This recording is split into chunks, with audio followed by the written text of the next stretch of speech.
Hello, everyone, and welcome to another Liverpool Transfer Talk show on Football Talk Podcast. My name is Ozzy, and I'm your host for this evening. In terms of the transfer rumor speculation this week, it's a little bit quieter than it has been, I guess, for the last couple of weeks. But then again, Liverpool have been one of the most active teams, especially in the Premier League. So today we will discuss 15 rumors that I feel like have been circulating or have been making a lot of noise in the social media world. And we can also have a debate in terms of if these players are suited in terms of how we play, and is there any sort of genuine interest from Liverpool in order to sign these players? So we'll start with Victor Gyökeres. Now he's a player that has been definitely been linked with a number of clubs in the recent weeks. Quite recently, betting odds have been slashed to 2-1 that he will be joining Liverpool now. That is, I'm not a betting person, so I wouldn't know too much about it, but I've been told that that's quite a sort of a shoo-in that a player is on the verge of joining that club, which is positive news, I guess, in that regards. Um, but I think it's safe to say that Gyökeres is possibly heading to the Premier League. I know he's been linked with other teams like your Manchester United, who of course are managed by his former coach in Ruben Amorim. But in terms of the player and my thoughts on the rumor of him possibly joining Liverpool, I actually quite like the player. I think he's a lethal finisher in front of goal, and I think that's exactly the ingredient that we're lacking in the team. We have a lot of good attacking players. We've got good creativity in certain aspects of our midfield, but I feel like we've created a lot of chances last season and they weren't completed, or our strikers weren't on song to hit the back of the net. So I feel like that's definitely an area that we need to strengthen. Big question is what sort of profile is Arne Slot after, because there's no 100% indication that he's going to go for an out and out number nine. He might want to sign a striker that can drop deep and play as a false nine. That will allow the likes of Salah and potentially Florian Wirtz, if you know touch wood that when he completes the move, because when you've got fullbacks like Frimpong on one side and potentially Kirkes as well, that allows your sort of forwards to come a bit more inside. So I feel like that's going to be the way we set up. So it's interesting what style of striker that the coach will want going forward. He might not want an out and out number nine. He might want a player that can drop deep and allow runners go ahead of him instead of, when I say runners, I'm talking about Salah and Florian Wirtz or whoever's playing on that left side as well. So for me, it's not showing that we're going to get a number nine, but I do feel like we need an attacker to lead the line. That's key for me, and someone that has that sort of ounce of scoring goals, being in the right place at the right time. I feel like that's something we definitely lack in our team. And with potential departures, Darwin Núñez looks like he could be leaving the club. You've got Jota, who's, there's a question mark over his head. I personally think he ends up staying at the club for at least another season. Uh, and there's other players that, there is no certainty that they will be remaining either. So in terms of Gyökeres, the rumor is that he is available for around that 55 million mark, which for me is not that crazy, especially in this modern market. 55 million is not a lot to sign a striker. We've been linked with other strikers that, in my eyes, are probably project strikers, strikers that are not accomplished and very raw in terms of their development. And they're valued at 80, 90 million pounds. So 55 for Gyökeres, who's just turned 27. So a player that, has played for a number of years. Good experience, especially in the Champions League, playing for Sporting. And I feel like he's a player that could be a difference maker when we're playing against oppositions that play that low block. I still have some concerns with Gyökeres, if I'm being honest. I've said so many positive stuff. We have to weigh the pros and cons. I'm not sure if he will adapt to the physicality of the Premier League. I think that would be a concern.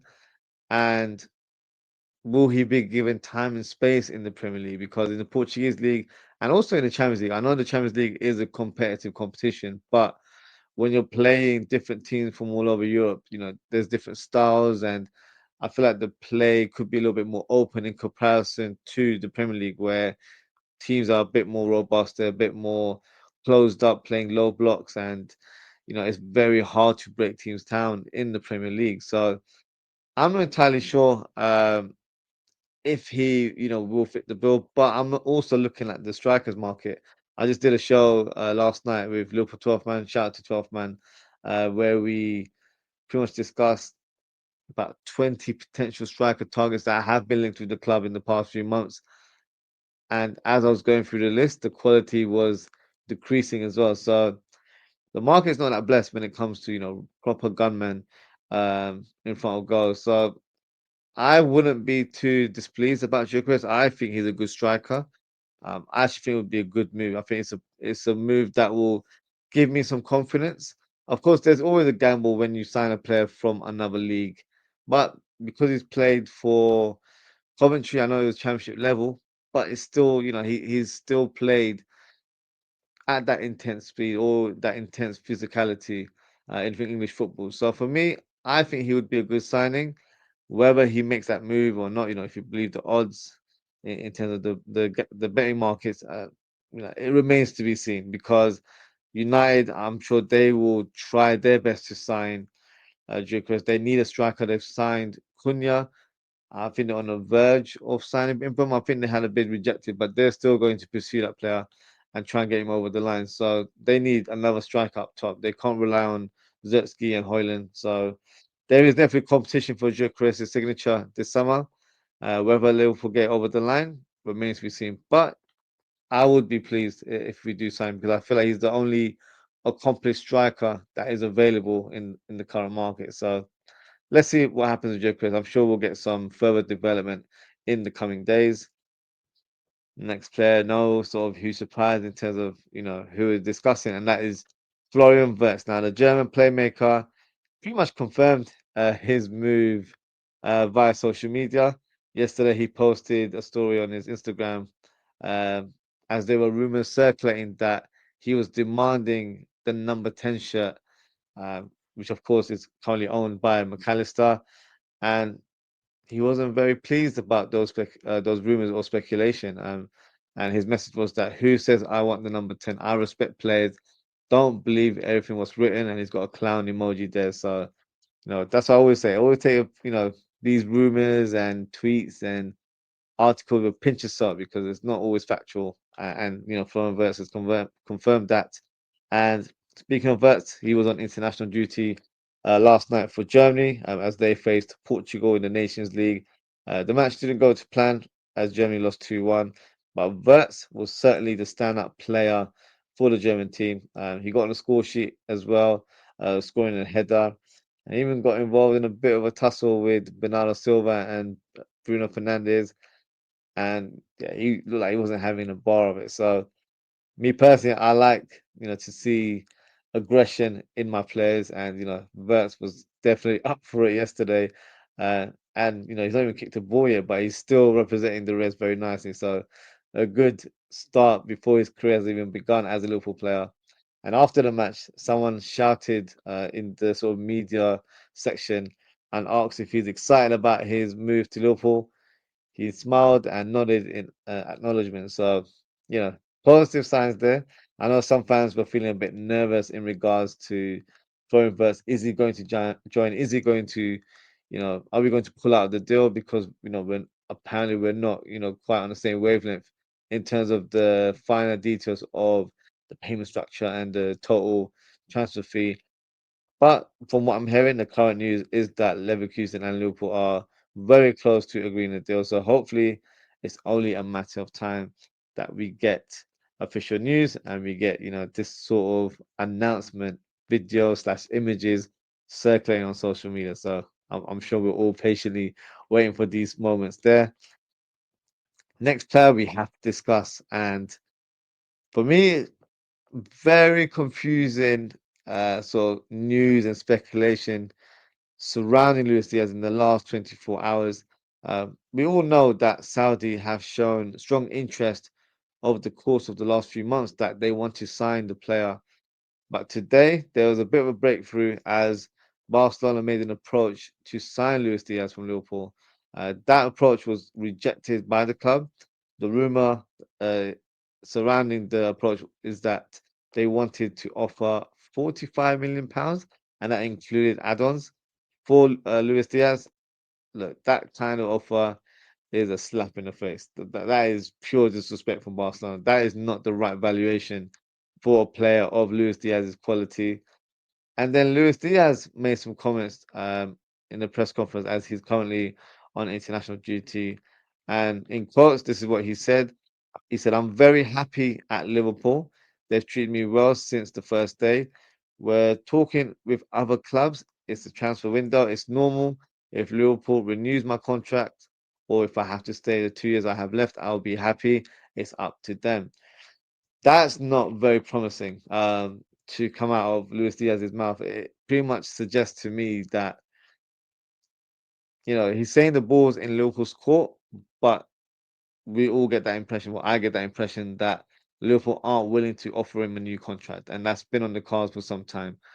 He's a player that, for me, should be rewarded for his effort and his hard work over the years with improved terms. He's earning currently around 50K a week. Now, of course, that is a lot of money for us normal people, but you know for a player that has been pretty much a starter week in, week out, and is very much one of our important players in the team. Um, he should be earning in terms of what he brings to the table, in terms of his valuation, because players that are in the team alongside him are earning twice, triple, quadruple the amount. So, you know, some will say, what when he joined from Porto, he did get a pay rise, but that's all it was. He got a pay rise because he joined from one club to another. The first club was Porto, and of course, Porto wouldn't really, pay too much in terms of weekly salary. At Liverpool, it's different because obviously the Premier League, a lot of money generated, and Liverpool are one of the wealthiest clubs in the world. So for me, he deserves to be rewarded for his effort and for all his productivity in the last few years. And that's probably why he's not feeling, appreciated from the owners because he hasn't been given improved terms since he's joined the club and he's been there for quite a few years now. So it's a strange one because I really rate the player. I would be pleased to see him stay. Um, but number one, it doesn't look like Liverpool are going to offer him a contract. So, that's why he said, it's up to them because if they change their mind or they feel like maybe he does deserve it, then, it's a different conversation. And I think he would be happy to stay. But because he hasn't been given any indication that the club are willing to give him a new contract, I think he's looking elsewhere.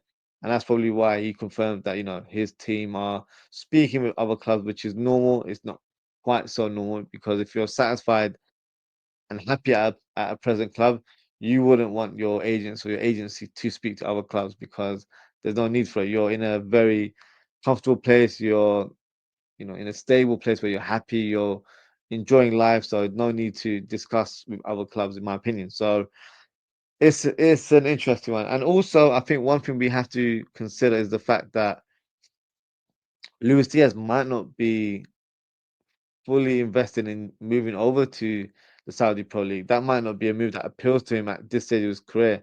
I know he's around 28 years of age, 28, 29. So he's still got plenty of years to play at the highest level, especially in Europe. So maybe he's thinking that's not the right move for him at this stage of his career. So from a Liverpool point of view, we value Luis Diaz a lot higher than 45 million. We value him around that 70, 80 million pound mark. So the only team that could afford that sort of price structure is Saudi. And, if for some reason he doesn't want to move over to Saudi and he rejects any move coming from there, then, Liverpool are in a tricky situation. If that is the case where he doesn't want to move to Saudi, I think the club should keep him for at least another year and make a decision next summer in terms of 2026 because if he has another good season for us, his value should be quite high and we could still get big money off him or I would say big money in terms of the transfer fee from him next summer. And also from our point of view, we still have a player that could be pivotal in terms of how uh, we present ourselves next season. So for me, selling him to Barcelona for that kind of price is a definite no. If they want to sign him, they have to offer, for me, that 70 million mark. That should be the range that we should be accepting bids. Anything less, for me, it should just get rebuffed and let the player stay for another year. He's got 2 years remaining in his contract, so there is no rush to get rid of him this summer. It would be better if we do from a financial point of view because it increases value. With 2 years remaining of his contract, the buyer would have to you know pay off the remaining contract plus the transfer fee. So you end up getting a better financial package. But from a football point of view, I don't think it makes sense to sell him just for the sake of it. If we get a good offer from Saudi and Diaz is willing to accept that offer, then it's a great move for all parties involved. But with Barcelona, I want us to get a good amount of money from them, and it's not going to be where we selling for a cut price just because they want one of our players. That's not how it works. So let's see how this news develops. I thought, it looked like he was on the verge of leaving the club, and I thought Saudi would have been the destination. It doesn't seem to be the case right now. So let's see. We'll probably get more, I would say, update or more development in this rumor in the coming days and coming weeks. It might not be a swift resolution. It might, take, a couple of months until we get an outcome of this situation. So let's see what happens with Diaz, but it's an interesting one nonetheless. Next player is Rafael Leao. Now, player that has been earmarked as Luis Diaz's direct replacement if he decides to leave this summer. Now, this player certainly splits opinion. For me personally, I rate Rafael Leao. On his heyday, I believe he's unplayable, and I think he would cook in our team. I know he can be inconsistent, but under Arne Slot's guidance and tutorage, I think he could be very effective in our system. So, if someone asks me who would be your first choice left winger to replace Diaz, for me, Leao would have been the answer because I feel like he's a bit of an unrealistic target. I think he'd cost an arm and leg to bring over to Anfield. So that's why for me, I don't know if it's realistic, but there has been suggestions that Leao might want to move clubs and try a different league or pursue a new challenge. So why not? Why not Liverpool? I feel like he would be a fantastic addition to our squad. I think he'd be a star in our team. I think I'd have him ahead of Gakpo. I know some fans may disagree, but that's just my opinion on the player. So let's see what happens. Very early days. The rumors that we've apparently had talks about signing the Portuguese winger. Whether there's any genuine chance or genuine interest remains to be seen. But I for one was excited about this rumor when it broke. So hopefully, if Diaz does leave, I think Leao is an adequate replacement for Lucho.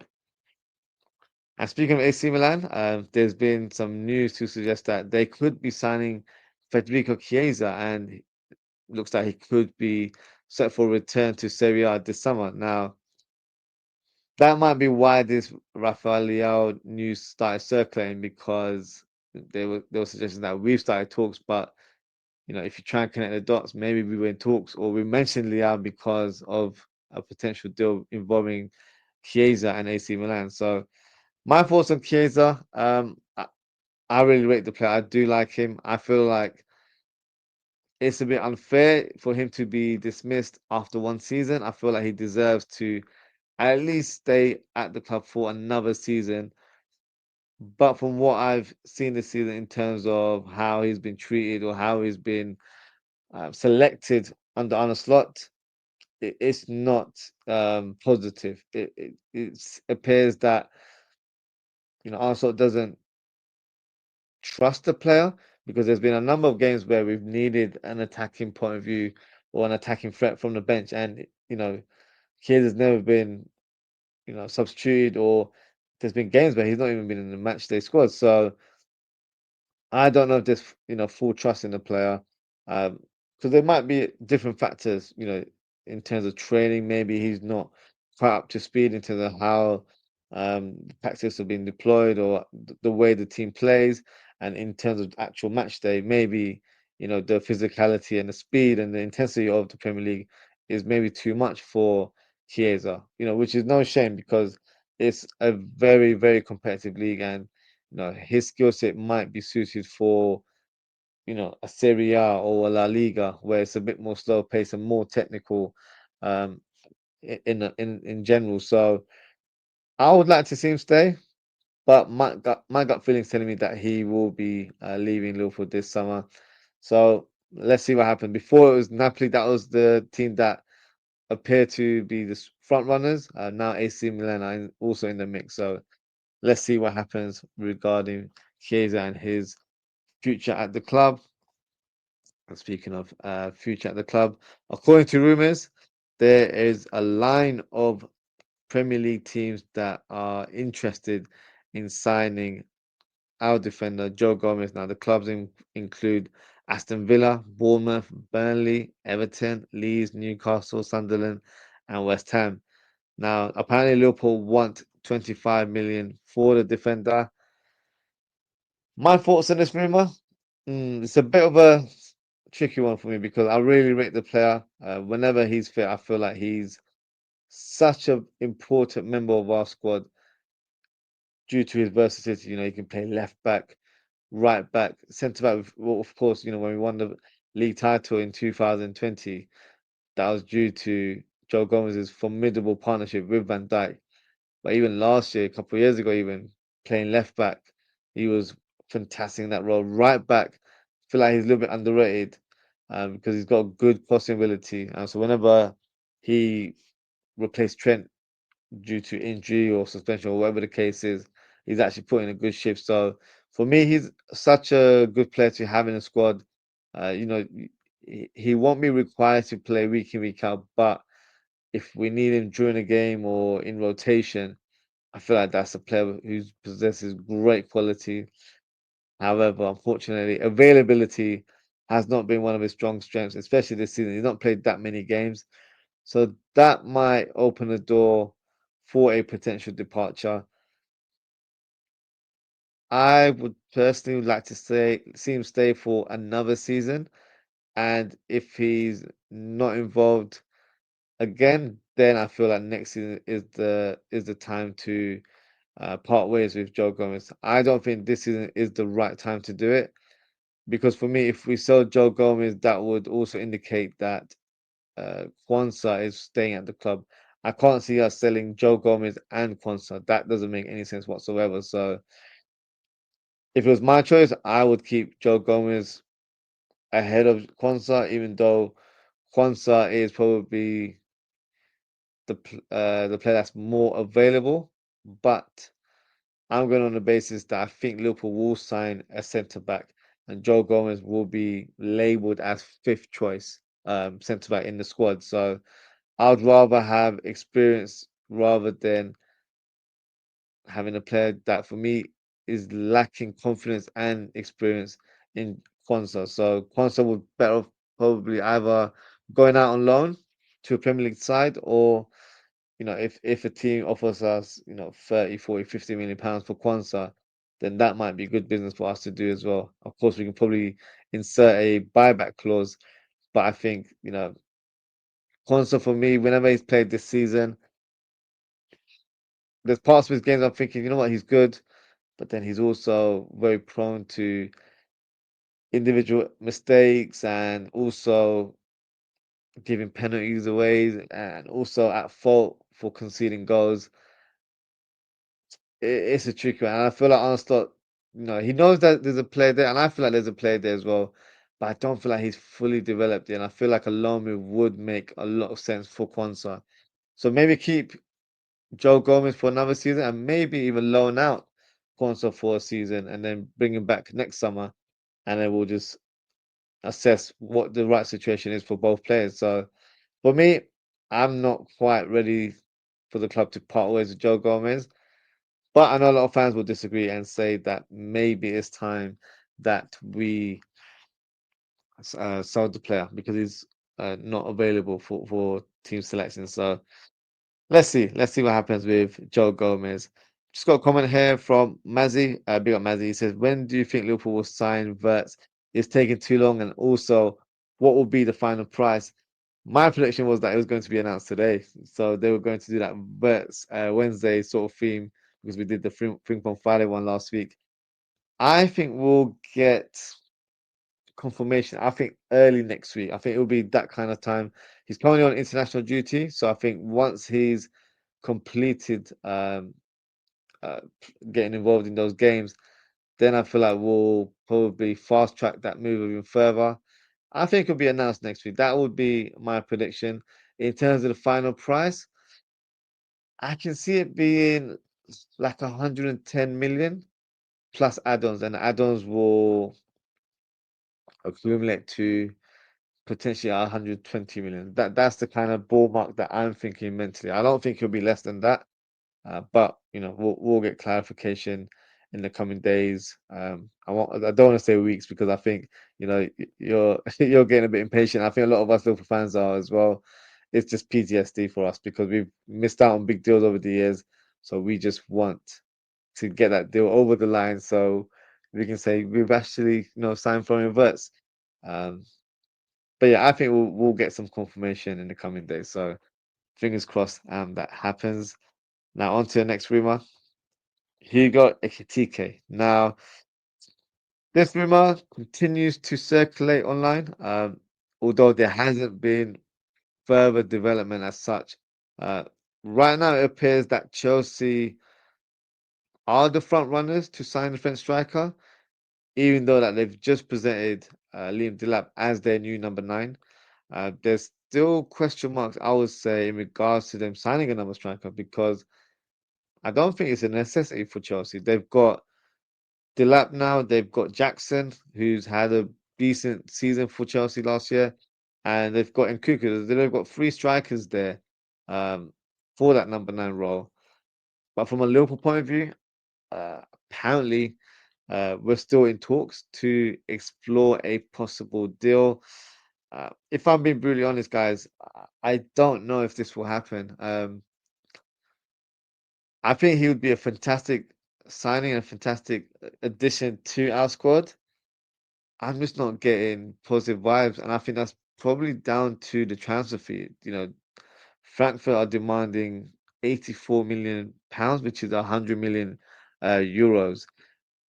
That's a lot of money for a player that I don't think is the finished article, the accomplished striker that we want.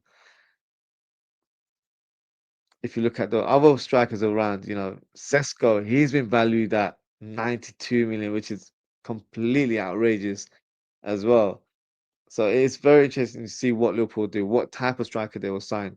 Ekitike for me, fits the mold. He can drop deep and be that false nine in transition in certain games, but he can also be a focal point and go up. So we need that type of striker that is the complete forward. He's still a bit raw. I don't think he's a killer in front of goal.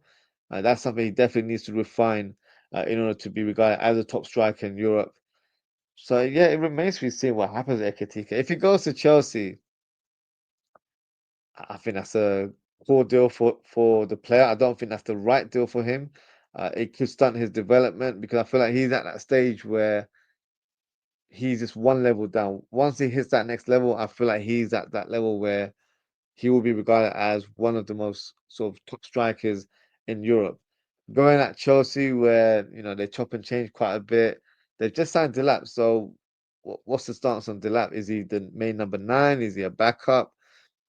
At this stage, is very very unclear. So for me, the right move, and not to be biased because we're Liverpool fans, but the right move would be for him to join Liverpool because if he comes in, he'll be the main striker in our team, and I feel like he will be given a chance to play consecutive games and develop and continue to improve his all-round game. So I would love to see Ekitike join Liverpool, but at that price, I don't think that is the right valuation. 50, 60 million pound, that is a bit of a realistic price point. So right now it's very unclear. Uh, According to rumors, though, that Chelsea will sign him, but how many strikers are they going to sign? So let's see what happens with Ekitike. Yeah, it's something that I'm not completely sure where he ends up. He might even end up staying at Frankfurt for another year, and that's not even the worst case scenario for him, because this is his first breakthrough season at Frankfurt. So another season would definitely help in terms of him continuing his development.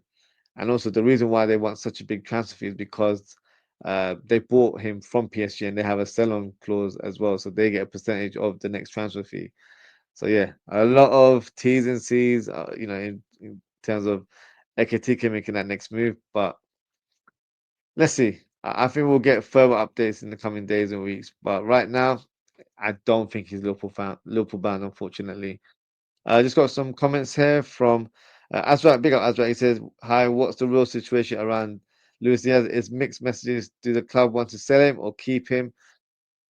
That's what I mentioned earlier on, Azra. It's very confusing. It's definitely sort of mixed signals from the club because we all know as fans that the club don't want to offer Diaz a new contract. That's, I'd like to say, public knowledge amongst us because he's not been offered new terms since he joined the club, and he's one of the, I would say, one of the players that earns less in comparison to our attackers. So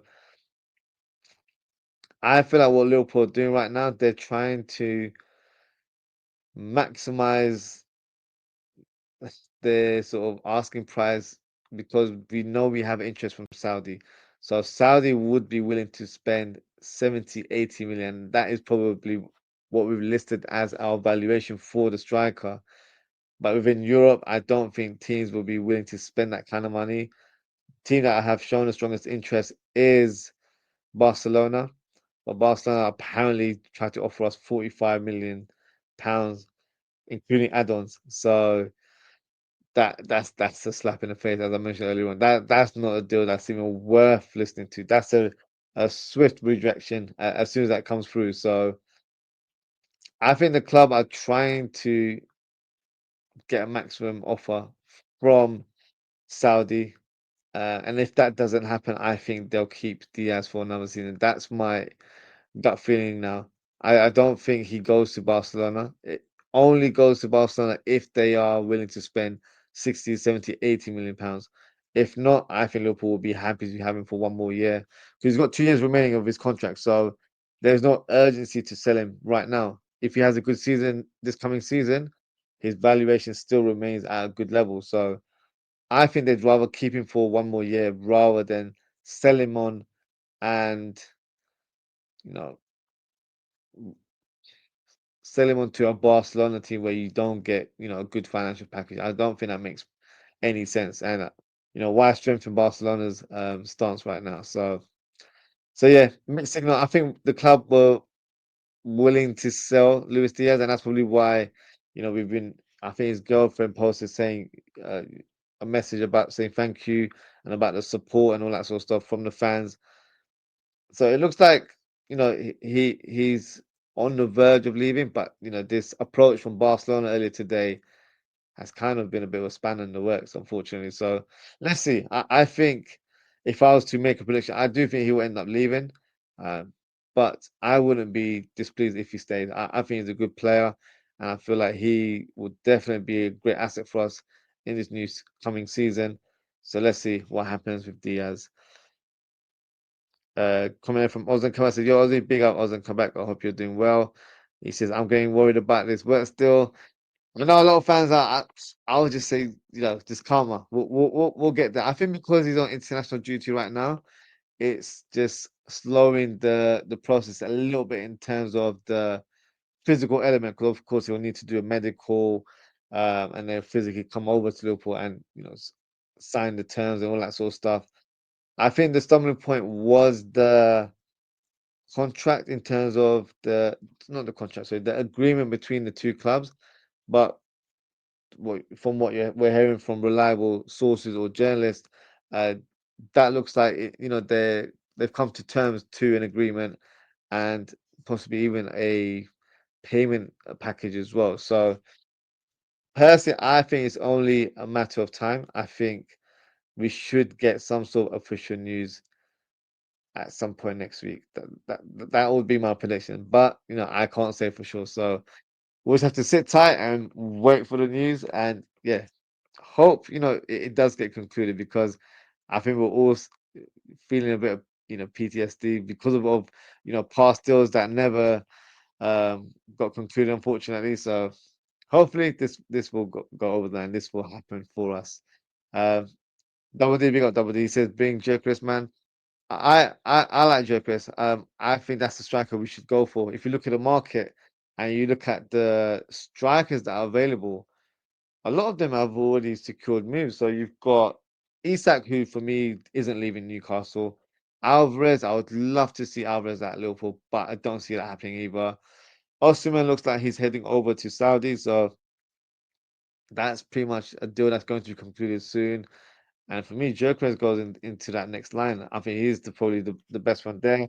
Ekitike is a good striker, but not for £84 million. And the same with Sesko. And if you wanted to go for a astute type signing, Jonathan David could have been a decent stopgap signing for us, but he looks like he's on the verge of joining Napoli. So there are a lot of options out there, because a lot of clubs are trying to sign strikers. And of course, Liam Delap, I know a player that you really like as well. He's gone to Chelsea now. So there aren't many players available. So Gyökeres, for me, in terms of being accomplished and being a lethal finisher, I think he's probably tops the bill. And I really hope we do go for him, because we do need that type of striker in the team, in my opinion. So let's see. The odds are saying that he's favourite to join Liverpool. Only time will tell. I just got a comment here from Femba, big up Femba. He said, before we move into signing of a striker, do we really need a centre forward number 9, or can we do playing with a flexibility in forward line like PSG? It's interesting because it all depends in terms of how we set up as a team this season, because I don't think we'll play the way we played last season. You know, with the type of players that we're trying to sign. So we've got Frimpong, he's nailed on. He's our first signing. Kirkes looks like he's going to be concluded soon as well. So you've got two very attack-minded fullbacks there. So that suggests to me that we're going to really charge down that flank, and there's going to be our creativity from the byline. Normally, you have Mohamed Salah playing, out wide. I think he's going to be a bit more inverted due to Frimpong's ability on that right hand side. And I think my opinion, I think Verts will play a lot more on the left than in that sort of central number 10 role. I think he will definitely, be a 50-50 sort of thing where he'll play both positions. But on paper, I think he'll predominantly play on the left. So that allows him to come inside as well. And that allows Kerkez to be that left back that goes up and down that flank. So the big question mark is the striker. What type of striker do we go for? Do we go for an out-and-out number 9? So that basically means Verts and Salah play as your number 10s. Or do we go for a striker that can do both, or is traditionally a false 9 that can drop deep, and that allows Verts and Salah to be runners to go ahead of the false 9, and then kind of like when we had Firmino, when you had Mane and Salah, going a bit more forward and being the goal scorers in the team. It's going to be interesting. And I think whoever we sign as that striker will paint the picture for me in terms of what we are going to do going forward and how we're going to set up as a team. The striker market is not saying much, if I'm being honest with you. And even the false 9 thing, there aren't a lot of options that I feel like, there's no name that I can say that's the guy 100% in terms of the false 9. Alvarez would be the perfect. He's a 9.5. He's a number 9 and a number 10. He would have been the perfect striker, but I just don't think he's available, unfortunately. So in terms of us having a flexible sort of front line like PSG, it could be something on the cards. But it'll depend on the profile of players that we have. Verts, that could be a player that ends up playing that central false 9 role that I've just mentioned. So it could be an option. I don't think we'll play that way regularly, but it could be, a style of play that could be implemented against certain teams. So me personally, I'd rather see Verts playing from the left or behind the main striker. The false nine, I think he can do a decent job, but I think you lose certain aspects of his game playing that false nine role. So let's see. It's going to be very interesting in terms of who we try to sign, but the striker market is not saying much if I'm being brutally honest. Um, Raji Pengtin, big up yourself. He says, Ozzy, what's your expectation for next season? And after we've signed Verts and Kerkers, who else do you want to sign? Thanks. Big up yourself, Raji Pengtin. I think expectations, we go again. And that's not me being cocky or arrogant. I feel like we're in a position where we were by far the most consistent team, but I still feel like there's levels that we can definitely achieve. And with the profile of signings that we're making right now, that's an indication to me that slot means business. Like last year was slot 1.0. This is 2.0. We're going to play a different type of football, a bit more attack minded, a bit more to his philosophy in that manner. So I'm excited about next season. Of course, if you look at our current rivals, I think Man City are the ones that are going to really challenge us next season. They're on the verge of signing Reinders. They're on the verge of possibly signing Cherki as well. So Ait Nouri, I think, is concluded or it's on the verge of being concluded as well. And that's a good signing for them. He's. I always feel like he's earmarked for City. The way he plays, he just seems like he's a good fit for how Pep sets out, especially with their left backs being a bit more inverted. I feel like he's a good fit for them. So those are three good signings there. Um, but with the Vert signing, once we get that over the line, because I know fans are getting slightly nervy about that one, that's going to give us a lot of confidence because I'm not just saying it because we're Liverpool fans and I'm trying to gas up the situation. Verts is a generational talent. He really is. And I know that term gets thrown around a little bit too much nowadays, but he generally is. I think that sign is going to be a game changer. So let's see. Perkez, Frimpong, Florian Verts, for me, that is three amazing signings. I would love for us to sign another striker, and I would like us to sign another midfielder and a centre back. Now, in terms of the profiles, the striker right now probably Gyökeres in terms of the style. I would like a proper number nine. If we get a false number nine, I don't know who would be that person because I don't. In terms of the market, I don't think there's a prominent false number nine that could come in and actively change the way we play. Or let's look internally. Maybe if we wanted a false nine, if that is the style of striker that Arsenal want. Just put Gakpo in that false nine role. He did it really well under Jurgen Klopp in his opening season. So I feel like he could play that role, and then maybe we just spend the money that's been generated from the sales of Darwin Núñez and possibly Diaz, and then sign a bona fide left winger. If I was to choose a left winger, Rafael Leao would be high on that list, but I really like the look of Barcola. Barcola is a player that I really rate. That would be my sort of dream signing if we were to break the bank for a left winger. So let's see. I think Verts will play that left wing role a lot more than people assume. People just assume he's going to be a shoe in at number 10. I think he's going to play both roles, kind of like what Coutinho did back in the day. And he kind of gives me Coutinho vibes anyway. So I feel like that's going to be a good fit for us. In terms of the centre midfielder profile, I think he needs to be a player that is defensive focused, but is also a deep playmaker. I feel like that's the profile we need. So we've been linked with the likes of Angelo Stiller and Wharton from Crystal Palace. That's the type of profile that I'm looking at as well. So either of those signings I think would be great for the squad. In terms of Stiller might be a bit more attainable. I think Wharton would cost a lot. I think it costs at least 60, 70 million. So I don't know if the club will be willing to spend that much on a player who I don't think will be a guarantee starter, but will be in rotation with McAllister and Gravenberch. And the centre back position, it would have been Howson, but I think he's on the verge of joining Real Madrid.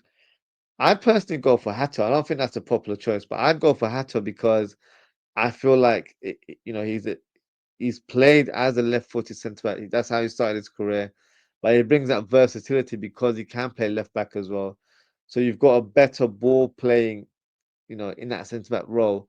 I feel like it can give us flexibility in terms of how we set up. We can play in a back three, or it could be Hato and Kanate, and then you've got Gravenberch, dropping deep, forming a back three, and then it allows your fullbacks to go forward. I feel like that would add a great balance to our team. So Hato would be my choice, and I think he wouldn't cost too much. I think he'd cost like about 30 million pounds in this market. So yeah, so that's about how many times is that? So Kirk Frimpong, Verts, striker, centre mid, and centre back. So that's six. I'd be a bit more greedy. I'd probably go for another player that is a backup to Salah for that right wing. Well, Cherky would have been my guy. I think he's an outstanding talent, but it looks like he's on the verge of joining City. If I could name another player, I quite like the look of the Monaco winger. His name is Akiluche. So that's a player who looks like a special talent. And if we do have interest in the player, which we do, that has been it's been reported in the last few weeks that we do have interest in the player. We need to be quick and fast to get him because Paris Saint-Germain, they have a new philosophy now. They want to sign up and coming French talent like Akiluche. So for me, if we are serious about it, let's make sure we get that done. So let's see. Um, Seven sounds a bit too far-fetched, but I feel like six is probably the right number. But feel free to drop a comment and let me know what would be your targets as well. I'd love to hear from you. Um, got another comment here from Ready Steady Cook. Big up yourself. It says to all Liverpool fans who don't want Gyökeres, mark my words, when United get him, wow. I know he splits the fan base. I've seen a lot of fans saying they're not fully on board. I personally think that's for a couple of reasons. One is because uh, the whole Portuguese leave thing, because the last striker we signed for Portugal didn't do well, and that was Darwin Núñez. So I think that's another element of PTSD kicking in where we're thinking, oh, we don't want another Darwin Núñez. Oh, we don't want another striker that's come from the Portuguese because, the last one we signed, he never hit the ground running. So that's the element of that uncertainty. Is he going to do well? Is he going to adapt to the way we play? Is he going to adapt to the Premier League? There's a lot of question marks around that. I think because he's played English football to an extent, I feel like he will be fit enough to, get climatized to the way we play and how the league is as well. Of course, not played Premier League football. I know he was with Brighton, but he didn't really make much of a impression there. And I don't think he played in the Premier League. So I think that's probably the best name out there. I don't, Isak, Alvarez, they all are amazing strikers, but they're not available. So if they're not available, you got to move on to other targets. And Gyökeres is a striker that is available. Another player that I like is Osimhen, but it looks like he's on the verge of joining Al Hilal, or I think one of the Saudi Pro League teams. So yeah, I hope we don't regret it, because if he goes to United and cooks, then I'd be disappointed. But let's see what happens with him. Manny says, how much do you think we'll get for Darwin Núñez, and why do you think things didn't work out? Because he's a talented player. Okay, in terms of the first part of that question, how much do I think? If it's Saudi, we'll get 70, 75 million. I think that would be the range. If it's within Europe, I think we'll get around 40, 45, which I'm not pleased with, but it depends on interest from the clubs. I think he will end up at Saudi, not because I want him to, because we get more money. They showed very strong interest in him in January, and I think he was willing to accept that offer as well. The only concern for Liverpool at the time was that it was very late in the window, and we didn't have time to find an adequate replacement. So I think he ends up going to Saudi, and 70 million would be fantastic. In terms of why things didn't work out, I just don't think he improved since day one. I feel like when he came into the league, I know he had a very prolific season for Benfica, but from the first account I saw of him when in his opening season, his finishing was very, very wayward, very erratic, no calmness, no composure in front of goal.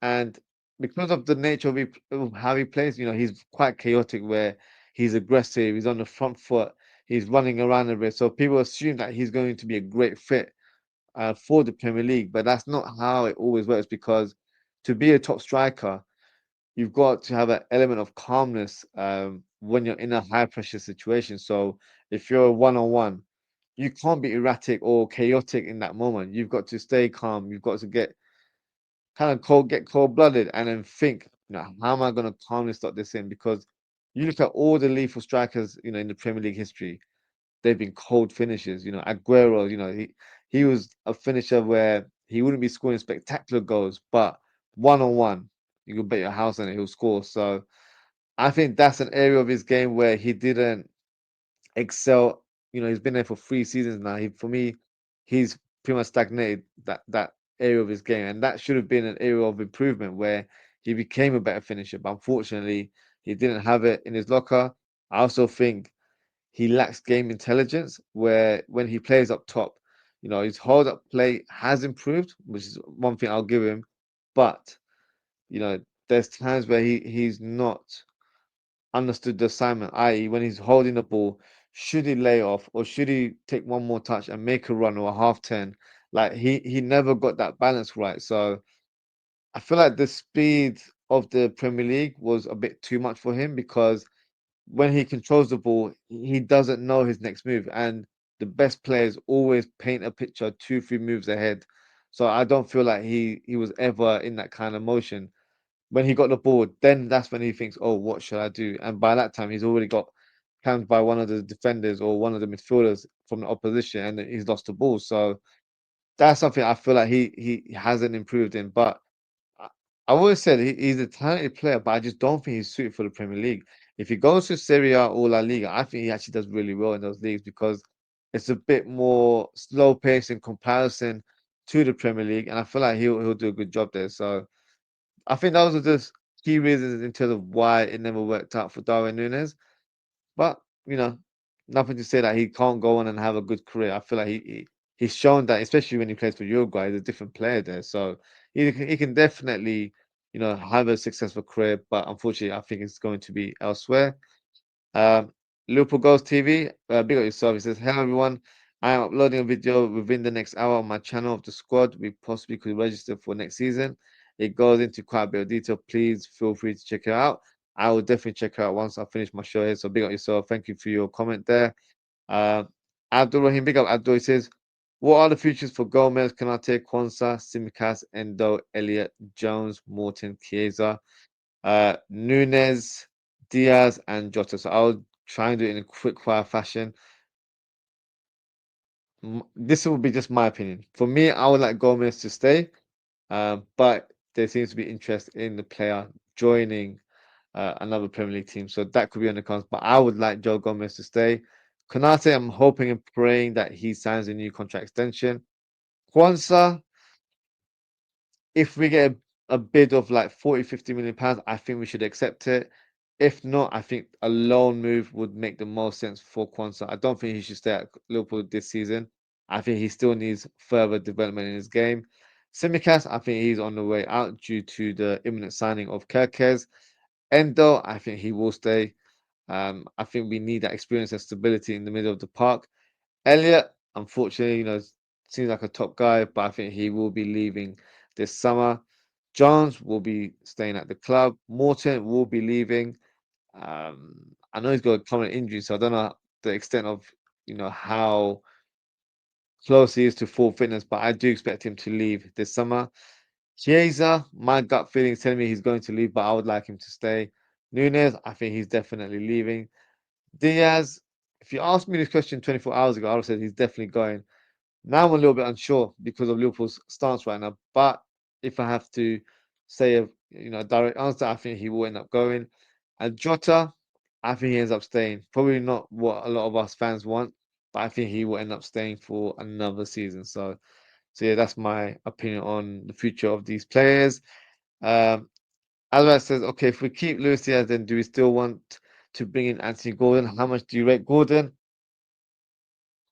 I think he's a good player. I don't rate him as highly as some Liverpool fans, especially last year, where fans were willing to sell Diaz and get Gordon in exchange. For me, that was a no-go because I feel like they were different levels. I think, and the comparison I used last year was Luis Diaz for me is a Xabi Alonso and Anthony Gordon is a Gareth Barry. That's the kind of level where they're both good players, but they're not on the same level in my opinion. So I wasn't pleased with that speculation last year. And I was very pleased that Luis Diaz ended up staying. If Diaz was to leave, Anthony Gordon wouldn't be on top of my list. I'd go for someone like a Barcola, uh, a Rafael Leao. I know these are, big names, so I don't know if they'll be easy to attain. But if not, then I go for a different profile, maybe like a Malik Fofana, who's a young and up and coming left winger, to play as an understudy for a Cody Gakpo. I feel like that would be a good balance within our squad. Anthony Gordon, I think Newcastle would demand a huge transfer fee of possibly £80 million. I don't think he's worth that at all. So for me, no, I don't think that would be a great deal for Liverpool. Abdul says we require a highly promising world-class central defender to undergo mentorship from VVD. A prolific striker is needed to consistently score, and a technically gifted, organized, and commanding defensive midfielder is essential to reinforce the midfield. And yeah, they're not hard to come by, but in terms of your analysis, that is I do in the ideal you'd want someone to be an understudy for Van Dijk. Howson would have been the perfect defender, honestly, but unfortunately, we have to possibly look for another option. And in terms of the prolific striker, the market is not saying much. The two players that will probably, replicate what you've said is Isak and Alvarez, and unfortunately, they're not available. And a midfielder, for me, I don't need the midfielder to be a commanding defensive midfielder. I don't want that enforcer type number six. Of course, they still need to have defensive awareness in their game, but I feel like we need a deep playmaker, a player that can set the tempo and that can break the lines as well. I think that's the type of midfield that we should be looking at. So let's see what happens. Abdul said we must finalize the signing of Verts and Kirkus by next week. I'm positive that that will happen. I think that will happen. So yeah, let's hope and wait on that one. WD says apparently Frimpong was also bought with AFCON in mind for the right hand side. Possibly. I think Frimpong ticked a lot of boxes. In terms of the right back position, there weren't too many names out there, but also the reason why I say he ticks so many boxes because he can play in different roles. Right back is going to be his primary position. If we end up playing with a back three during games, he can play that wing back role with complete ease. And he played as a right winger for the Netherlands. So I felt like that was, I wouldn't say it was probably high on that list, but it was definitely a a consideration or a pro for us to sign Frimpong because he can play in those different positions. That's why in terms of my assessment of Frimpong, that right hand side is his. He controls that right hand side. Whether he plays right back, right wing back, or as a right winger, he'll play the same way. So it's just how the team is embodied around him. He's still gonna have that same focus to be attack minded and charge down that byline and provide crosses and even get in the end of opportunities to score goals as well. So yeah, I feel like he's such a great addition to our squad. If we, because the concern with Salah over the years has been that who plays right wing because we never really have a backup right winger. If Chiesa stays there, Chiesa is an option, but of course he wasn't involved much last year. Jota for me doesn't do great there. Gakpo is okay. The only player that looked decent on that right hand side as a makeshift right winger was Luis Diaz. So Frimpong is natural, so he can play that role. So for me, he ticks all the boxes. So I'm very, very pleased about the signing of Frimpong. I know some fans still have a bit of reservation, but for me, I'm very, very pleased about that signing. Grim Reaper, big up. So he says, I can't see FSG spending another big sum of money on another player. They will lower the standards for a cheaper striker. I hope I'm wrong and FSG surprised me. That's why I suggested Jonathan David as a stopgap signing on a free transfer because he is clinical. He's not probably easy on the eye. He's not a flashy type of striker, but he knows where the back of the net is. And maybe that was the type of striker we could have just signed. And then next year, we could probably go and sign an Isak on Alvarez on the basis that, we don't have too much money. You know, it'd be very unlikely that we spend, 100 million on two players separately, if that makes sense. So let's see. That's why I feel like the Gyökeres deal is a good one for us because 55 million is not a crazy amount, and he's accomplished. I feel like he would actually, have an instant impact in the team. So let's see what happens. I'll be, pleasantly surprised if we end up signing a top striker as well. But I think Gyökeres could be the one. Double D says Osimhen Saudi talks have broken down. Is that the case? Chat, let me know who would you go for, Osimhen or Gyökeres? Because I feel like those are the two strikers that are a little bit more realistic, in my opinion. In fact, I'm gonna put a poll up, and then you guys can let me know who you would pick in that scenario. Because I know fans will have regards to Gyökeres. Some I think maybe he's from the Portuguese, and even Osimhen. I've heard people say that um, he's got a big ego, which I haven't really, encountered. Or I've not heard much in regards to him having that kind of attitude. Some people take arrogance you know, for someone that's actually a very confident person. That might just be the difference there. So, it might be rubbed up the wrong way. I don't know. Um, but yeah, let me know what you guys think because I think those two are the realistic targets. I don't see Sesko being available for 90 million. That is absolutely wild. Um, so so yeah, let me know what you guys think because yeah, I would have paid 90 million for Gyökeres, that's for sure. Uh, Grim Reaper says, I still think Matteo Retegui is a safe bet and Jonathan David as a backup. Jonathan David wouldn't be a bad backup for me, but I feel like he's on the verge of joining Napoli. And Matteo Retegui, he looks a decent player. He's a good finisher. I still have reservations about signing an Italian striker because it doesn't seem to work well. Especially in terms of Liverpool's history, it hasn't worked well. And even if you look at the Premier League, it just doesn't seem to be a match made in heaven. The last striker that came through was Scamacca, and he had a great reputation in Italy, but he couldn't hit the ground running at West Ham. So that would be my reservation in terms of Italian strikers' adaptability to the Premier League because it hasn't been a successful one over the years.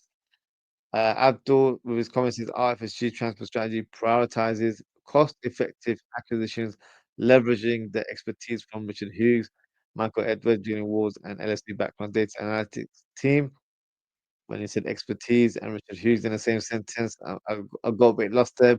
But I will listen. I've said to you guys before, if he gets the deals done that I, dream or really, feel like, what, that's an amazing bit of business. He will get my plaudits for sure. As of yet, he hasn't done anything. So for me, I'm still on that time. Mazzy says, David Frimpong is maybe the quickest player around. Where would you play him to get the best out of him?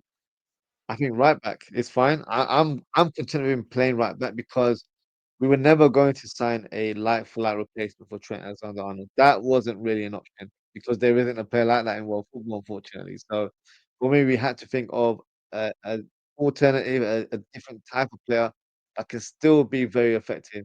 I think that's why they've gone for Frimpong because Frimpong can play right back, right wing back, or even as a right winger, but his style of play doesn't change. He plays on the front foot. He will attack that byline. He's very, very quick. He's electric on the ball.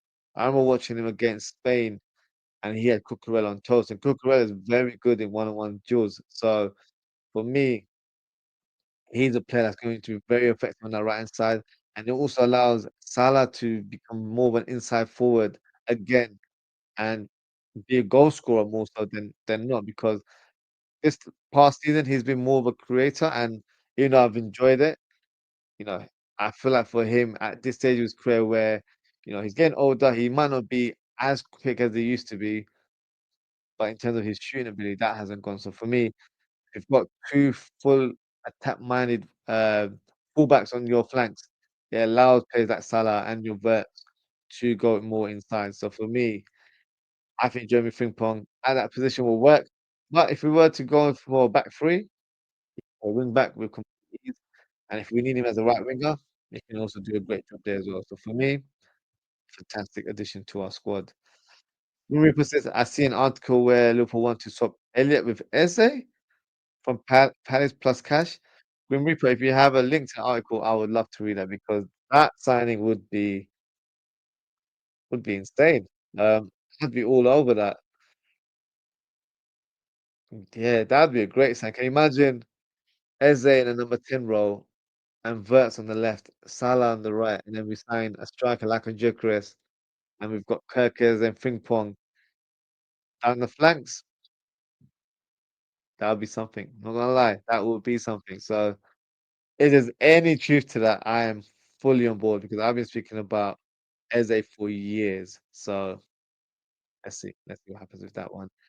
Femba says, do you have any info or pictures of our next season's kit? I will definitely need an Adidas jersey for sure. Can't wait. I'm sure not official images, but I do remember seeing images where it's pretty much going to be our next kit. So of course our kit, our first home kit is red, second one is white, and then our third kit is like an emerald green um sort of color. And I'll be honest with you, they all look really, really nice. So let me see if I can find you that image. Because it has been circulating for some time now. Yeah, let me try and get you this image.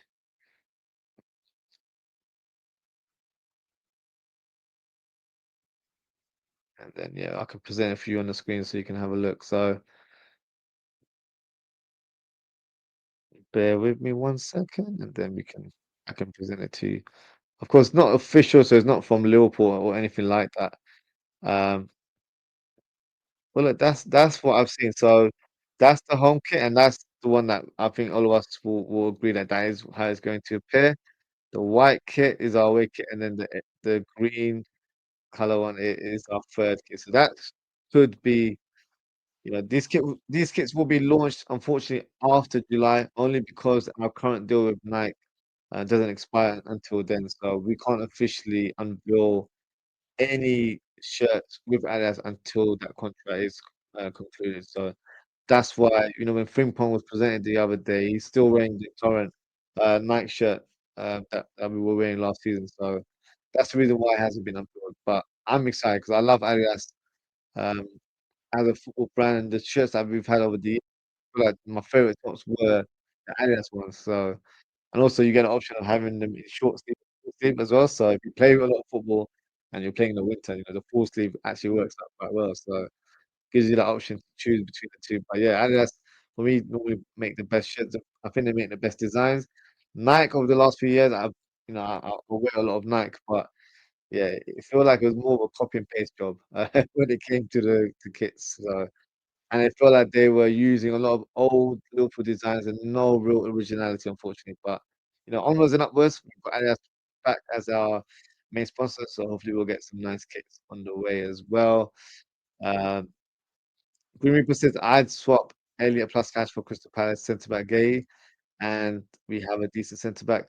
I don't know if that needs to be the same deal. That can be a separate deal. If they want Harvey over to Crystal Palace is not a bad move.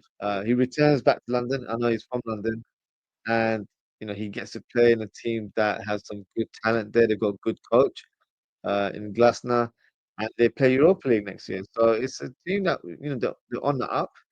Um, in terms of the Gay deal, I think that would be a separate deal. I don't think they do it as a collective deal. Um, just because swap deals aren't as common, and also. I think Gay's transfer fee won't be as high as it was last year. I don't know if you guys recall, Newcastle offered up to 70 million to sign him, and they rejected. They placed about 4 or 5 bids, and they still couldn't get over the line. So for me, Gay will be available at more of a top. cut price because he's got 1 year remaining. He could be available for 30, 40 million. And I'll be honest with you, that wouldn't be a bad sign. If we were to, let's say, loan out Quansah for a year and we sign Gay as our third choice centre backs, I wouldn't be, too upset about that. I would probably want a different profile, if I'm being honest with you, but he gives you that solid option from the bench. So yeah, let's see. Let's see what happens with the centre back position. The Elliott one, I'm sure we'll get some further news in regards to his next moves very, very soon. But if it is Palace and it involves Eze, yeah, I'm all for that one. Uh, 3%, Mateo Retegui was born in Argentina, he plays for the Italian national team because of his grandfather, but he was raised in Latin America. Okay, I did not know that. That's an interesting fact there. Uh, Rajiv Penting says, Ozzy, why do you think LFC are willing to break the British record now and acting like a big club before you watch other teams spend big now? You're showing boss levels. FSG will tell you that they've always had the funds because we've tried to sign players in the past, like your Bellinghams, your Casados, and even your Tchouaméni at some point as well. I feel like for them, it was always going to be one marquee signing was going to happen at some point. And I feel like maybe because of Michael Edwards, there's a bit more trust and faith in, making a big move like that. I think under Jurgen Klopp, especially towards the latter stages, I don't think they had that full trust to, allow him to make that big signing like that. And I feel like with Edwards, he's a bit more calculated, a bit more measured. The data analytics team, they're working overtime to, see who is the right fit for them. I feel like that might be why. But also, we've always said, I've definitely said over the years, whenever we've won a big title like a Premier League title or Champions League title, we've never shown ambition to sign a top player the following summer because it doesn't matter how well you've done, you still need to improve in some shape or form. So for me, maybe the pennies dropped and they realized that this is a great time to invest in a player like Verts. And also, as silly as it sounds, the way FSG operate, or even Michael Edwards, 'cause, he's been doing main operations over the years, they wouldn't try to sign a player that's not available. That's always been their stance. If they get an inkling that a player is available, that's when they go all in and then try and sign a player. I don't think Verts was our number one target. I think that was a dream target in the back of our minds. And they registered interest in the player, thinking, if we show interest, maybe, if there's an opportunity, we will look into it. But I think most of us expected him to go over and join Bayern Munich because that is the norm. That is what happens in the Bundesliga. Any top talent outside of Bayern Munich ends up joining Bayern Munich in the end.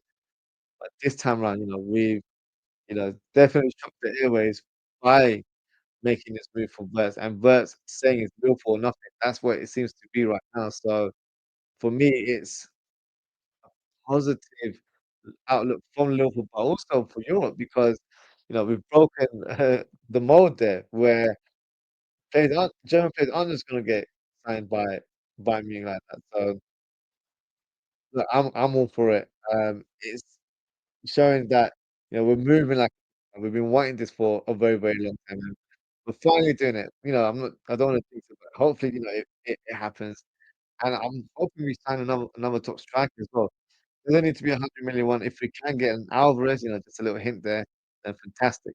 But no, I think we're doing good business. Frimpong is a great piece of business in my opinion. You've got Kerkez, who should be coming in as well, and then you've got Verts and possibly another striker. And I'd like a midfielder and a centre back as well. So you know, not asking for too much here, man. But let's see what we can do. Um, Green represents I agree with LFC. I went to news now and scrolled down. You'll find it about Elian Eze. I'm all for that. I'm all for that. I'm hoping that get some strong sources presenting that news because yeah, that would be something in my opinion. As well says, who do you think will be our biggest challenges next season? Arsenal, Man City. For me, 100% Man City. I don't think Arsenal have addressed any areas right now. Of course, once the season has begun or once the transfer window is closed, then feel free to message me again. I'll give you a bit more of a accurate answer because Arsenal, for me, I don't know what kind of business they're going to do. Messi, they've not messed around. They're signing Reinders, which for me is a formidable player. Uh, he's the complete midfielder, and he's a player that I would have loved that Liverpool to be. But they're signing him. Cherki's another player I really like. But of course, we're getting Vert, who I think is the better player. But Cherki will still do really well at Man City, in my opinion.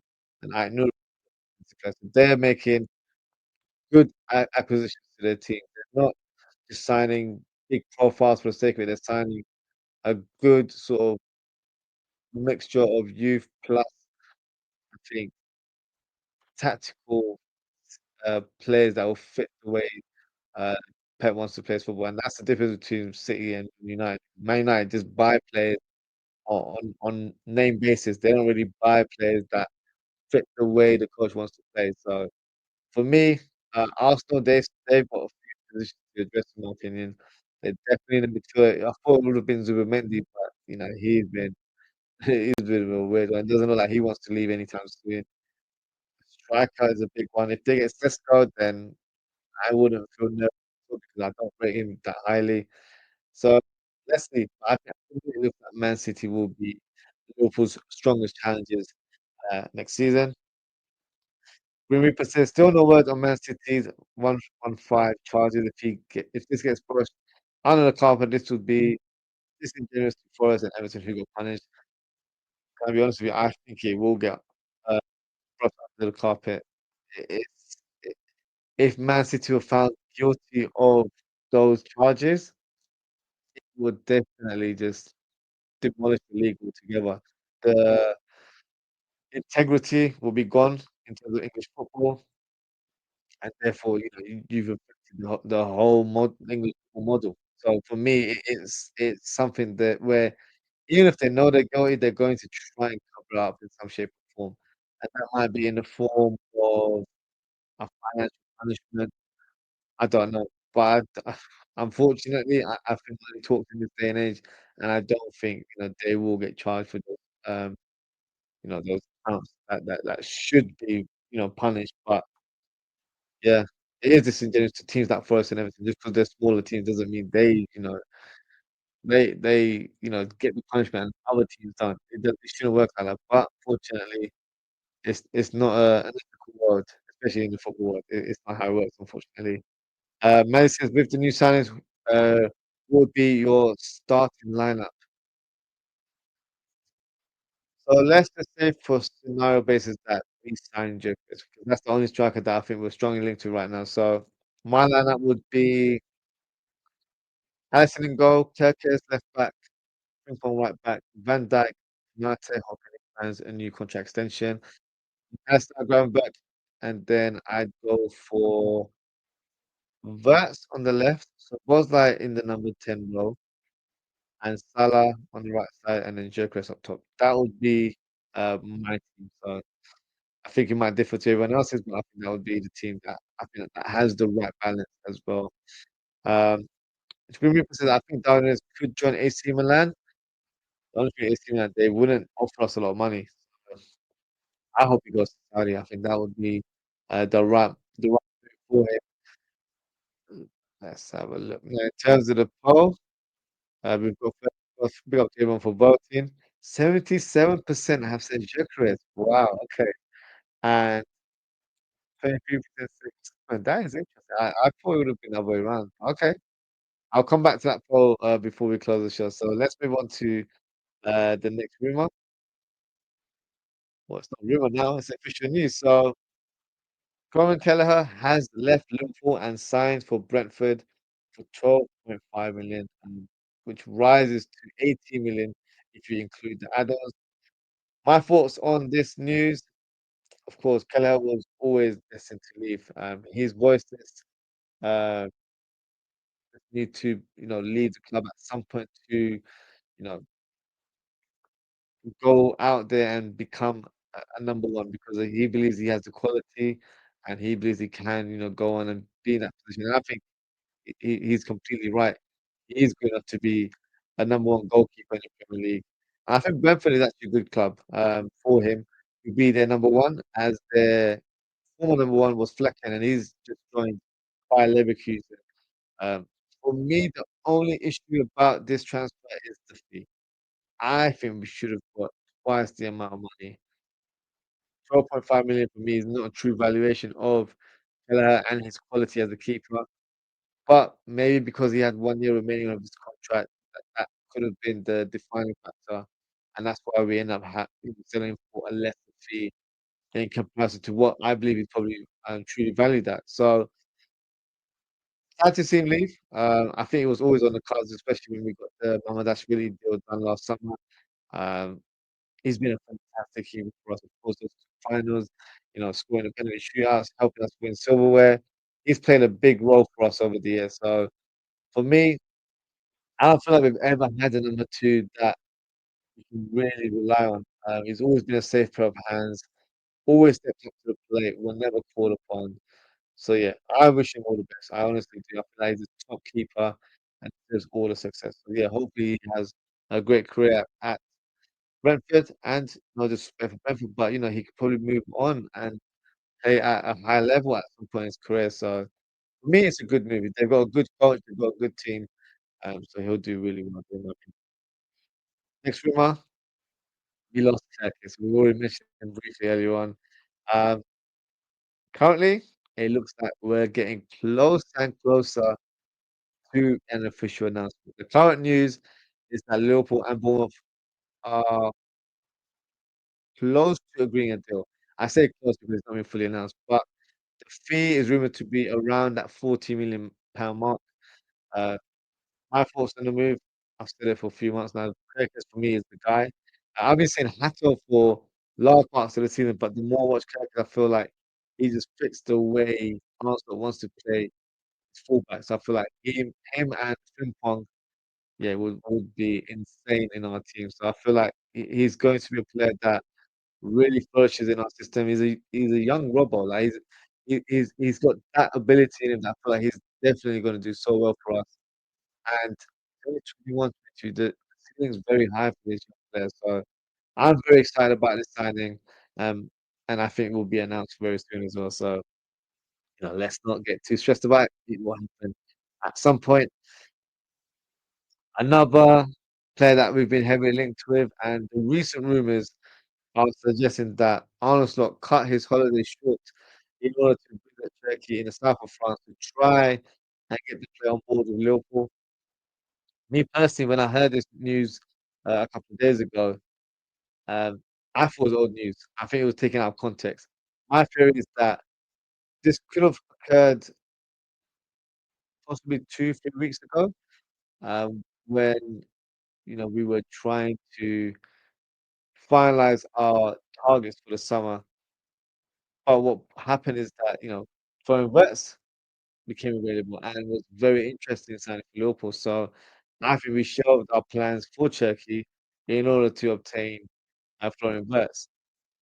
And I think the reason why this news has been leaked now, even though I feel like it's kind of old news, is to speed up the Wirtz deal, to show Bayer Leverkusen that, look, we have alternative targets, so we want to get this done and dusted as soon as possible. But look, call me crazy, but in an ideal world, I would love to see both Czech and Wirtz at Liverpool, and they can easily play together in the same team. We can have Wirtz on the left, Czech in the number 10 role would be a fantastic uh, midfield there, or advanced midfield, in my opinion. But, coming down from cloud nine now, I think Turkey is set to join Man City, which hurts me because I'm a big fan of the player and I've been a strong advocate for the player to join Liverpool. But on the good side, um, we've got Florian Wirtz joining the club very, very soon. So, you know, that's definitely a positive player for us to look at. Um, Next player that caught my attention was Abdelhamid Ait Boulal. So reports in Morocco are suggesting that Liverpool are very interested in signing the young Moroccan defender. The centre back is 19 years of age, uh, but has shown some great promise for his current club, which is Rennes in Ligue 1. I've watched a couple of compilations. I won't say I've watched him during the season, but from what I've seen, he's a decent player, got good speed, covers his centre back very well, decent attacker.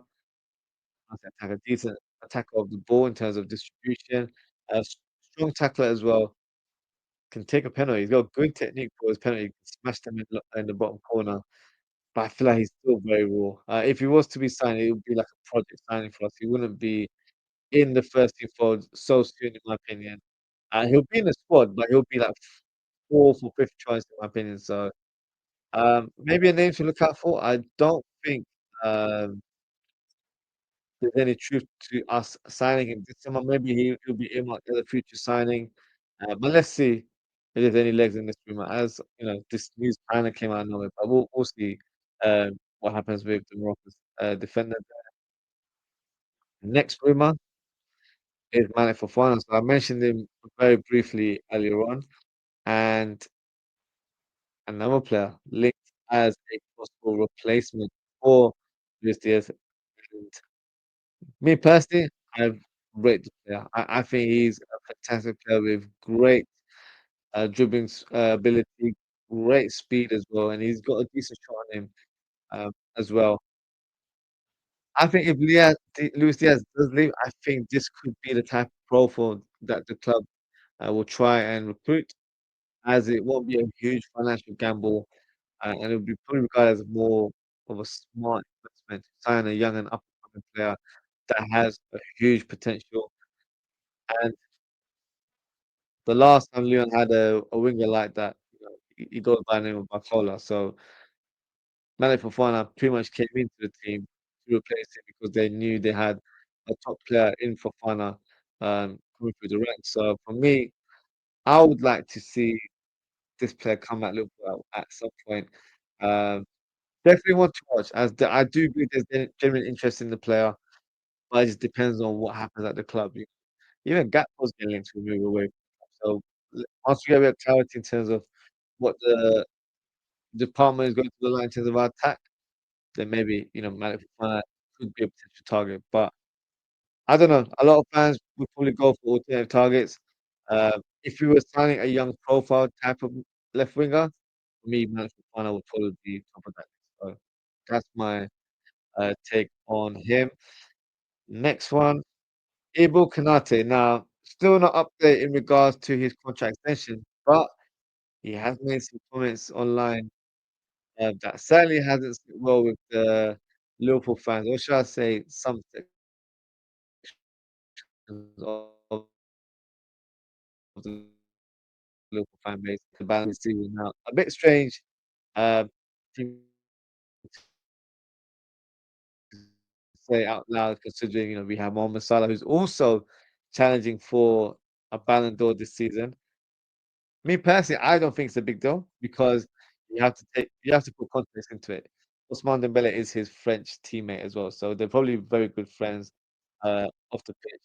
And he probably just said something in all honesty to say, look, my friend Ousmane Dembele's had a great season. I think he deserves to be in the running for the Ballon d'Or. I don't think he said it to hint that he's going over to PSG because I've got a lot of fans are saying that he's off to PSG if he's rating one of their players like that. I don't think that's the case, but I really hope Konate gets a contract extension because I've mentioned it before. If that doesn't happen in the next month or so, we have to cash in on Konate. That's something that hurts me to say out loud. But I don't want another Trent situation where where he leaves on a free.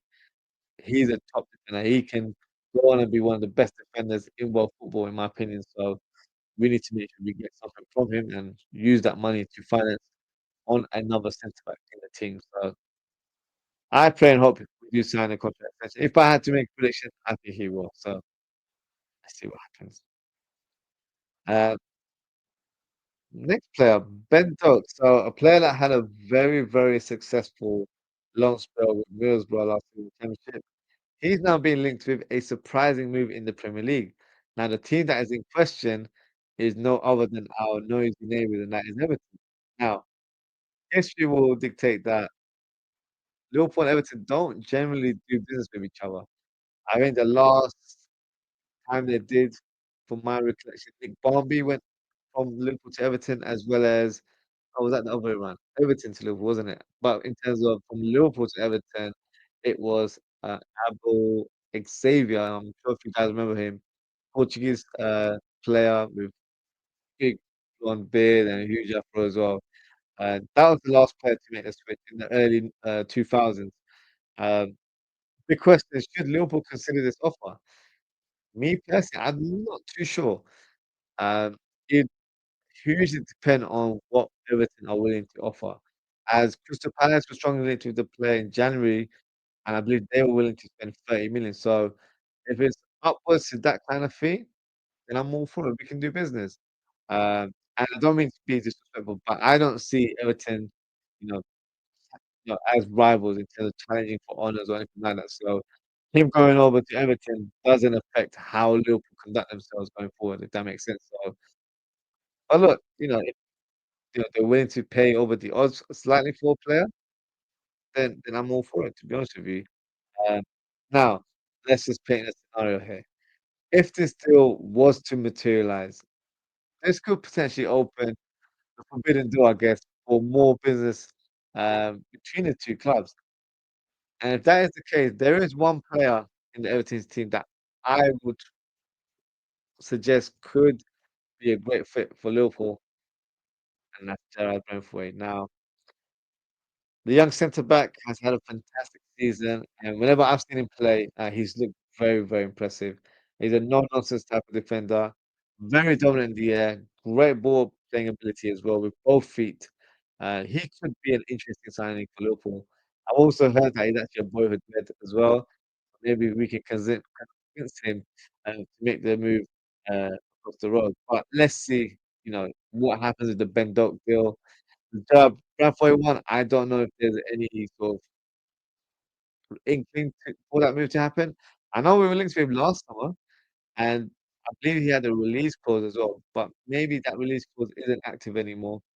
Uh, but what I can say regarding Bradford is that there is a lot of speculation, as a lot of teams have shown interest in signing the likes of Tottenham, Newcastle, Chelsea, Manchester United, just to name a few. So much so that I think everything already expected um, to see Bradford depart this summer. They've already earmarked Burnley defender Maxime Esteve as his potential replacement. So he might not be joining Liverpool, but I can see him leaving Everton at some point. So let's see what happens. He's definitely going to be a name that is mentioned quite a bit in the rumor mill. And that's the last rumor. I'm just going to go through some of the comments before we close the show. Grim Reaper with the Darwin.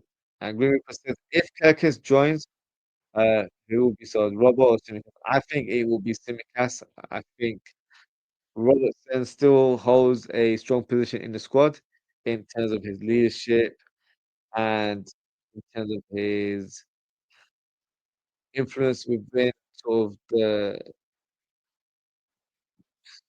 within the squad as one of I guess, the most experienced players. Because if you look at our squad, we're quite a young squad. So Simicast, I think he's a good player. Whenever called upon, offers a good sort of ability to the team.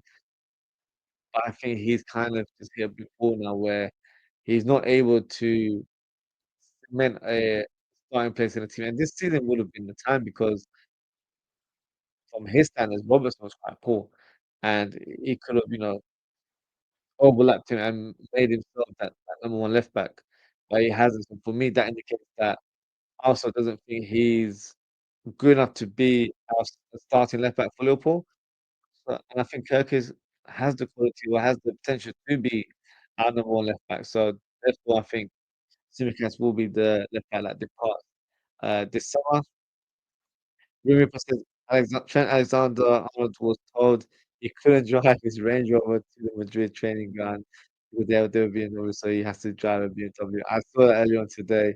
I also saw a video where it was a car dealer and he was trying to help Trent sell that car months ago. So that dealer kind of knew that man was happening before Mini Busted. So yeah, crazy, crazy world. But that's his problem now. Uh, Rajib Painting says, Aussie, great show. You've got good football knowledge, anyways. Uh, do do you think we need a natural DM or can Gravenberch carry on playing there? And what do you think of Ederson of Atalanta? Firstly, thank you for your compliment. I appreciate your kind words in terms of my football knowledge. In terms of the requirement of a natural DM, I don't want a sort of an enforcer type of midfielder, not someone that just, you know, is your traditional number six and just tackles and all that sort of stuff. I want a complete player that kind of is in the mode of Gravenberch, but can do more as well, can be a playmaker of the team in a deeper position. I think Gravenberch will still be one of the first names in our midfield. The only thing is I think he was overused a lot last season, and we need to rotate. So we need to find adequate quality in our midfield, and that way, you can rotate between Gravenberch and the new midfielder, but they can also form a partnership if required. So that third midfielder with Gravenberch, McAllister, and the new midfielder, I think will be the core of our midfield. That's what we need. Jones, for me, can do a great job there as well. But I think Jones will have the opportunity to play a bit more further up as well, as potentially as backup for Szoboszlai, especially with Harvey Elliott leaving.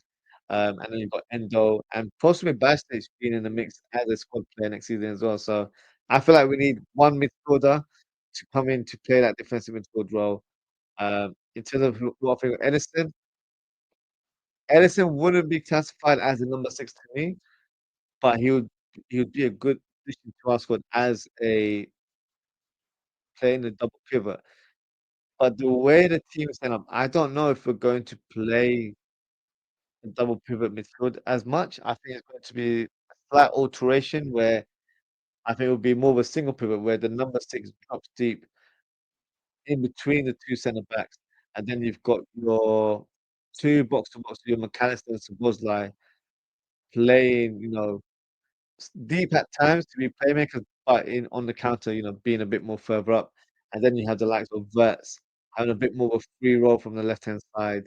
And you've got Salah having more freedom to go inside, allowing Frimpong and Kirkus to really bomb forward. I think that's going to be the setup. So for me, that adds a good balance to our team. Ederson could probably do that role, but I think Ederson would be more of a McAllister cover rather than Groundwork. So I think he doesn't fit that profile, in my opinion. Although I do rate Ederson, I think he's a fantastic player.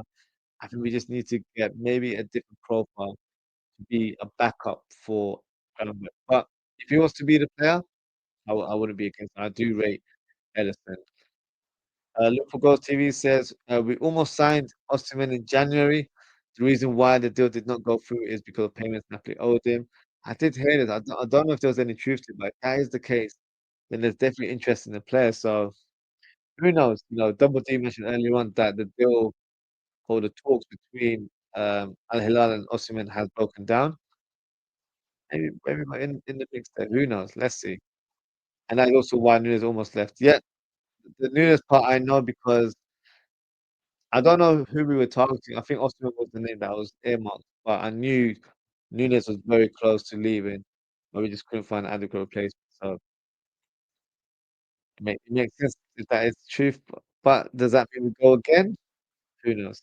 Let's see what happens. Maya says, if you start Milos Kerkez straight away, then what would you do, Andrew Robertson? For me, Andrew Robertson will still have an important role in the squad. He'll be rotated with Kerkez. I think Kerkez won't be, first choice every single week. There'll be some games where maybe we need Robertson for his experience because this season, whenever he's been rotated or Simic has been given a game or two, he's always looked fresh whenever he's returned. Over the years, he's played week in, week out, and he's been burnt out. So I feel like, you know, Robertson is still a good defender despite what some fans will tell you.